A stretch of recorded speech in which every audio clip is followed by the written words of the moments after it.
Ukraine Russia యుద్ధానికి సంబంధించి another big development కింద చెప్పుకోవాలి. యుక్రెయిన్ రష్యా మధ్య ఉద్రిక్తతలు నానాటికి పెరుగుతున్నాయి. యుక్రెయిన్ పై రష్యా భీకర దాడికి పాల్పడింది. డ్రోన్ ఫ్యాక్టరీకి సంబంధించి మాట్లాడుకున్న సందర్భంలో ఈ డ్రోన్ ఫ్యాక్టరీ 2 భారీ మిసైల్స్ దాడికి గురైంది. టర్కీ TB2 డ్రోన్ల తయారీకి ఆటంకం ఏర్పడింది. ఫ్యాక్టరీ ప్రారంభించిన 2 నెలల్లోనే ధ్వంసానికి గురైంది. టర్కీ అధ్యక్షుడు ఎర్దోగాన్కి సంబంధించిన ఫ్యాక్టరీగా గుర్తించారు. అంతకుముందు యుక్రెయిన్ భారీ నేవీ షిప్ పై రష్యా డ్రోన్ దాడికి పాల్పడింది. రష్యా డ్రోన్ దాడిలో సింఫెరోపోల్ నౌక మునిగిపోయింది. ఒక విధంగా చెప్పాలంటే పేలిపోయింది.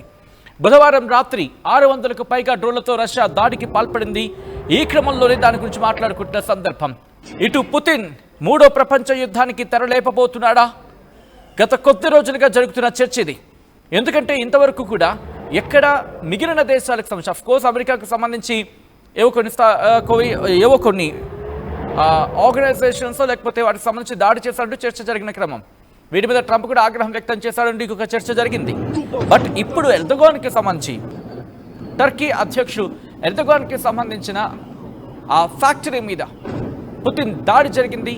పుతిన్ దాడి చేయించాడు, రష్యా దాడి చేసింది మిసైళ్లతో విరుచుకుపడిన సందర్భం.